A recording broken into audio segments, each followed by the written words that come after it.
Alors, bonjour à tous. Je suis Monsieur Francius Nicolas, je suis l'ingénieur de prévention de la DETS Martinique et Guadeloupe pour le moment.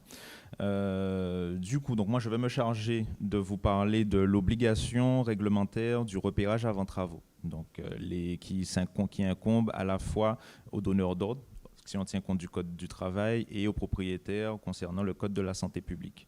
Alors, concernant la présentation, je vais vous parler dans un premier temps des enjeux autour de la problématique amiante. Dans la précédente intervention, les différents enjeux ont déjà été brossés. Là, je vais plutôt parler de la partie plus en profondeur, des différents enjeux, code santé publique, code du travail, etc. Le code de la santé publique plus en détail au niveau des repérages et enfin le code du travail avec le repérage avant travaux, qui nous intéresse plus particulièrement à la DETS avec les contrôles que nous menons. Alors, au niveau du suivi, au niveau de la santé, au niveau des enjeux, donc on va retrouver des enjeux au niveau de la santé publique, au niveau de la santé au travail. Donc, éviter l'exposition du public, des occupants des locaux, du public environnant, éviter l'exposition des salariés intervenant sur les matériaux amiantés. Et éviter aussi qu'on découvre par surprise au cours des chantiers la présence d'amiante qui est un problème en fait dans la programmation du chantier. On verra pourquoi.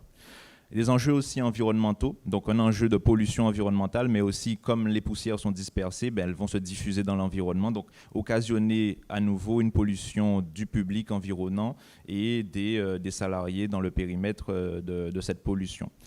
Là aussi, la gestion du chantier. Lorsqu'on envisage de faire des travaux, on définit un budget, on définit un planning, on définit une programmation.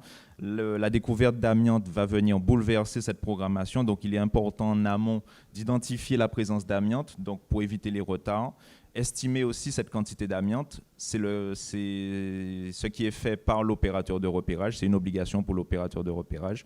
Maîtriser le coût global de l'opération, la gestion des déchets est une part importante du coût des déchets lorsqu'on fait de la sous-section 3, lorsqu'on fait du retrait d'amiante.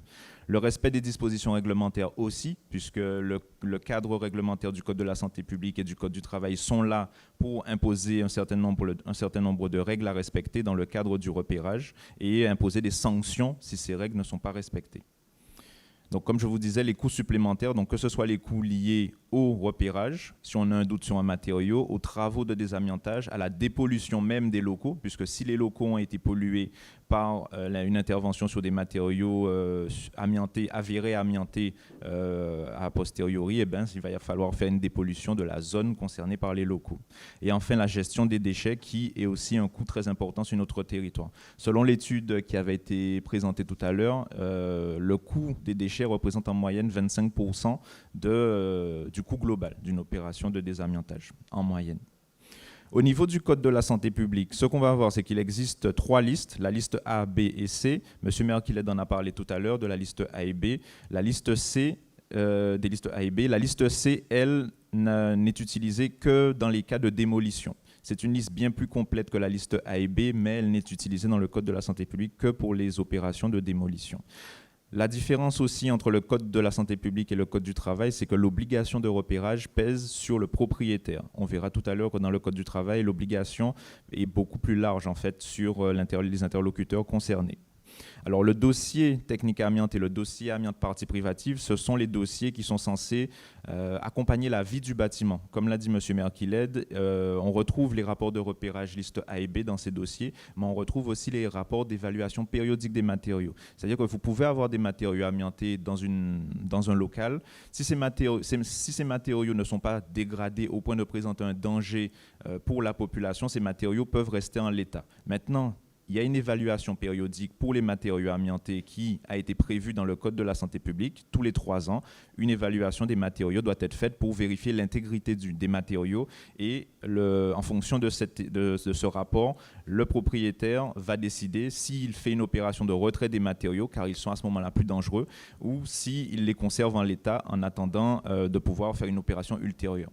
Donc dans le DTA et le DAPP, on va retrouver ces évaluations périodiques, les rapports de repérage de liste A et B et aussi on peut retrouver les rapports de repérage avant travaux issus du Code du travail. Ce sont des dossiers qui accompagnent la vie du bâtiment sur toute la problématique amiante, sur tous les repérages.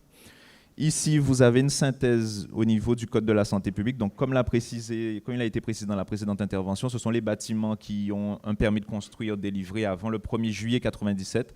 Alors, l'amiante a été interdite au 1er janvier 1997 et le Code de la santé publique a considéré le permis de construire délivré avant le 1er juillet 1997. Il y a un delta entre les deux dates.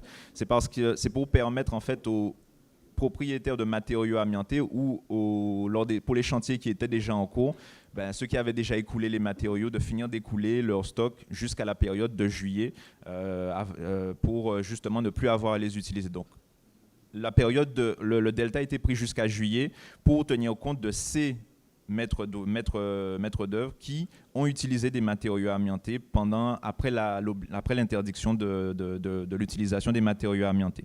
Donc on a été 6 mois plus tard au-delà de la date d'interdiction pour prendre en compte cette pratique au niveau du Code de la santé publique. Donc, comme vous le voyez, donc vous avez plusieurs types de bâtiments qui peuvent être concernés au niveau du Code de la santé publique. Je ne vais pas m'attarder plus que ça. Le tableau est parlant. Vous aurez la présentation de toute façon. La liste C, elle, va concerner tous les types de bâtiments. Au niveau du Code du travail, il a été défini 6 domaines d'activité. Donc, ce qui nous intéresse plus particulièrement, ce sont les immeubles bâtis. Globalement, les repérages sur les immeubles bâtis vont concerner 80% de l'ensemble des repérages. Vous avez peu de repérages qui vont, pour l'instant, le repérage sur les sols amiantifères, heureusement on n'en a pas en Martinique de sols amiantifères, mais pour l'instant il n'est pas encadré réglementairement.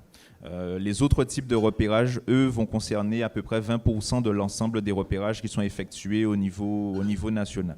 Donc, concernant les immeubles bâtis, vous avez la norme NFX 46020 dans sa version d'août 2017 qui donne présomption de conformité. Et elle est accompagnée donc de l'arrêté du 16 juillet 2019 qui, lui, précise comment le repérage avant travaux doit être réalisé, par qui et dans quelles conditions. Et donc cet arrêté est applicable depuis le 19 juillet 2019.